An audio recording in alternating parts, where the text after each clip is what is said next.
Hi, gun people. Let's talk about some 911 calls here. So I've done videos before about, look, anytime a dispatcher gets you on the phone recording, you need to realize most people get on that phone with that 911 and security blanket, and they're grabbing for it when they need help and when they're scared.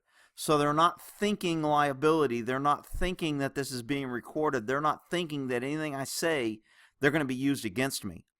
And it's not considered, government can use it against you because it's a voluntary statement. You called 911.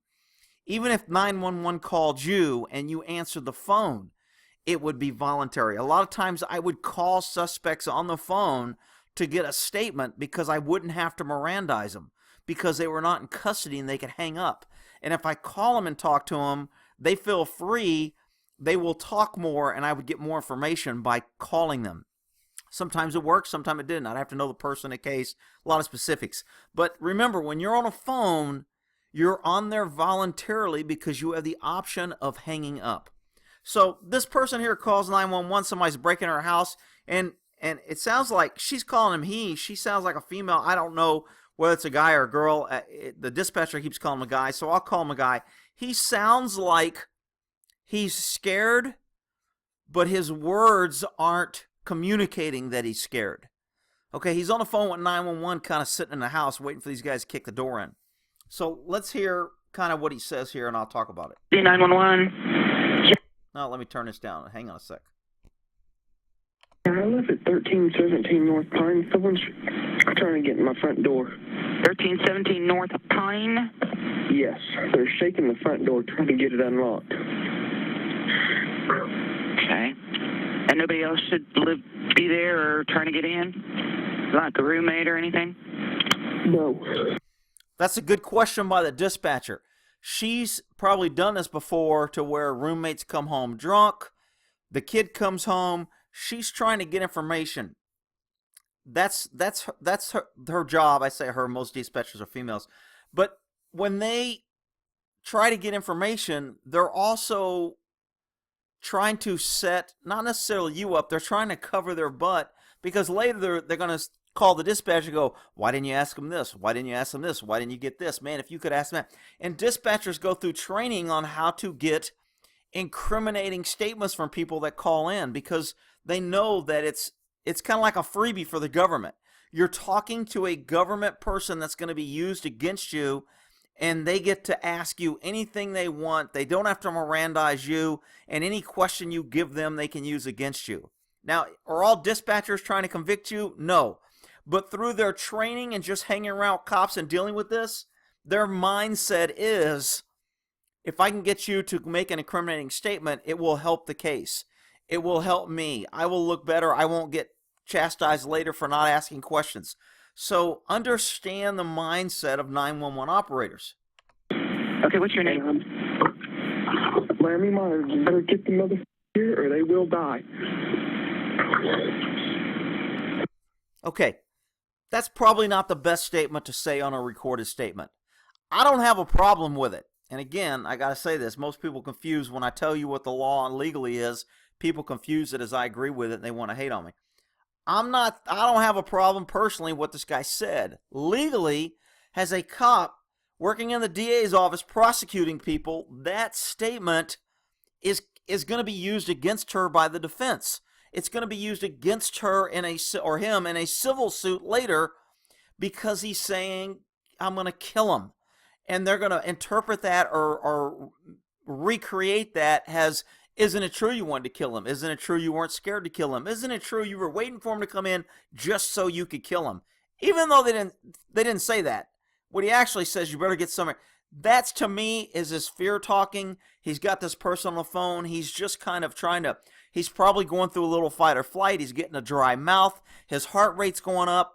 And he's just kind of communicating things off the cuff. That's why it's not good to give a statement in a heightened state of fight or flight right after critical incident. You're not thinking clearly. This person on 911, and most people calling 911, don't necessarily think clearly, and they aren't thinking, this is going to be used against me. I better pick my words carefully. I need to keep this short and sweet. I need to get off this phone because it's not going to help me. Okay, stay stay on the line with me, okay? He's trying to get in his front door, 1317 North Pine. Yeah. Okay, dispatchers will always tell you to stay on the line with them. It's your choice to stay on the line. That can hurt you. It can help you if you realize and you're in the mindset that, hey, when a guy comes in, I'm going to say, stop, I'm in fear of my life, leave, don't approach me, don't make me shoot you, I don't want to shoot you, bang, bang, bang. That's a great statement. That's going to work in your behalf if you can think on your feet and say that. If you say when you come in, wrong house, motherfucker, now you just bought some bullets, bang, bang, bang, now you're screwed. So are you staying on the phone or not staying on the phone? Is that a good or a bad thing? Like most questions, it depends.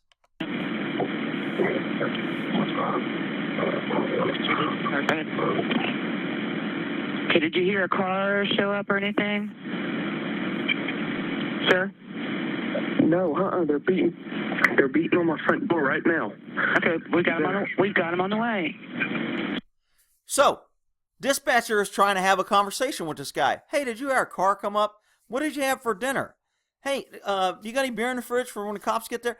Look, lady, I don't need you asking me for. I'm trying to listen to the front door so when they get in, they don't kill me. He didn't say that, but that's probably what he's thinking. And if he would have said that, that would have helped his fear. Don't freaking talk to me or I'm going to hang up. I've got you on the line. You can hear what happens, but I'm freaking worried about these guys coming in here. I'm hoping by being quiet that they will just leave and not get in my house. I don't want to confront them, and I don't want to shoot them. But if they break in, I'm in fear of my life right now, and they haven't even gotten the door. If they get in that door, I'm scared to death, and I'm going to shoot in self-defense. So I would hope the cops get here in a hurry. That would have been better. This person keeps saying, you better get him here in a hurry. I'm going to shoot him. You better get him here. The statements that are being said are not me personally what I consider wrong, but legal-wise, when the court hears them repeated, when lawyers are asking them in a safe courtroom 6 months later, they come across different. So is it good to stay on the line or is it bad? It depends. Yeah, they better hurry up, because I will blow these motherfuckers away. Hurry up or I'll blow these motherfuckers away. Well, you know what? That, to me, sounds like he's scared, but I'm not going to be on a jury because they don't want people like me on a jury. The people on a jury are going to be like, oh, that's such a scary statement. Oh, my God, he's got a gun, and he's got a gun, and he's waiting, and now he's saying he wants to kill him. Oh, my God, he's just one of those crazy right-wing gun crazy conspiracy guys. That's the way it's going to play out in real life, unfortunately, in this upside-down, tyrannical, crazy, un-American country that we have now.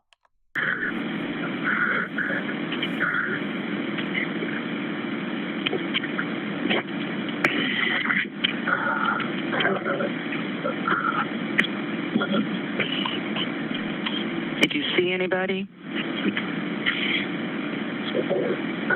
Have you seen anybody? No, I don't have to see them. They want to chill.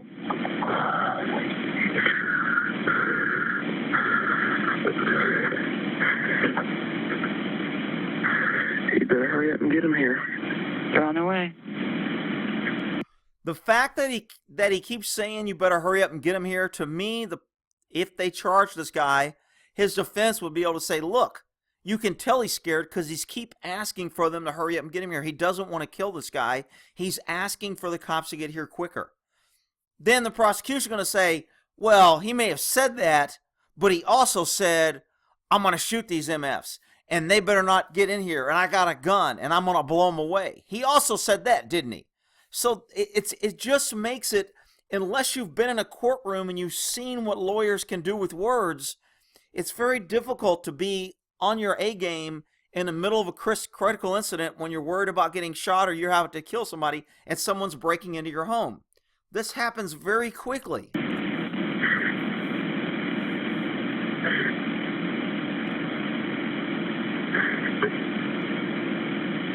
It's some guy. I can hear him talking. Okay, do you only hear one voice? Yeah. No, I hear two. You keep talking in my damn ear so I can't hear anything else. Shut up! I'm in the middle of my house getting broken into and you're asking me how many people I hear. Rick, The dispatcher's just trying to do a job. Why are you always picking on... Shut up, you big dummies!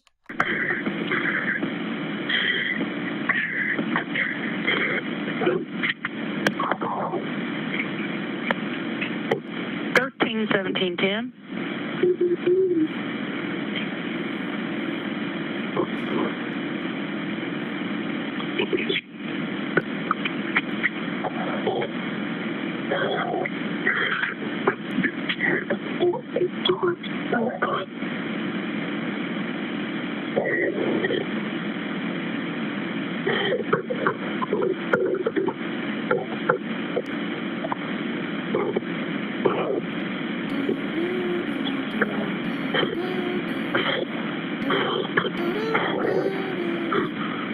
You better get in here a little faster. They're kicking my door. They're kicking on my door. Okay, so they're kicking on the front door. She's talking. The defense or the prosecution, if they decide to prosecute this guy, is going to say, why didn't you tell him you had a gun? Why didn't you say, don't come in here? Why didn't you say, identify yourself? Why didn't you say, leave my house or I'm going to shoot? Why didn't you warn them, you mean gun-owning citizen? Why didn't you give them the benefit of the doubt that maybe they were at the wrong house and they were just drunk? Why? So, does the 911 talking to them in this recording help or hurt you? It depends.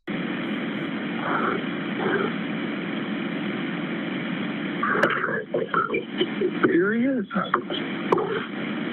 Has he gotten in? Sir, has he gotten in? Yep.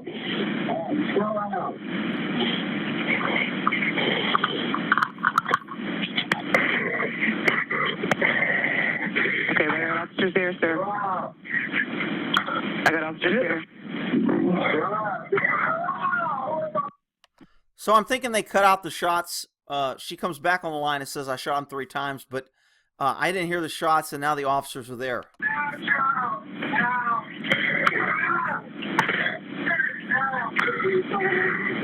I just put 3 rounds in his ass.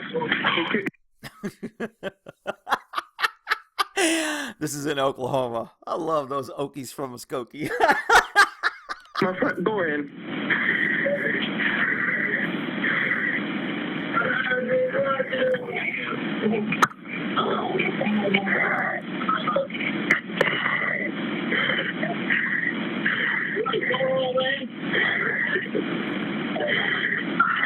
Do you see the officer? Yep. Okay, would you put your weapon down, please? Yes. Okay, put your weapon down. Make contact with the officer, okay? Okay. But put your weapon down. Some short. Me and my wife put our guns down. Okay. I gotta go get. Yes, I shot him 3 times. He kicked my mother door and he's gonna die. Okay, you can hear him breaking down now. He's shot the guy. He's getting upset now. It's finally hitting him that he's actually shot somebody. He didn't want to. He didn't want to do this. Even though his words sounded tough, a lot of people will sound like that. This guy was in his home, minding his own business. Luckily, he had a gun. If the person had a gun or a knife, he could be a victim. He could be dead. He could be bleeding. And liberals would be all happy because he didn't have a gun. But you know what? In this case, in a minute, in just a couple seconds, he asked the dispatcher, can I hang up now? And to me, that just says his mindset on how he is locked onto that lifeline of that phone of 911, of having someone to talk to you when you're alone and you're scared. And if I was his defense team, that's the angle I would be using. But listen to him ask if he can hang up the phone.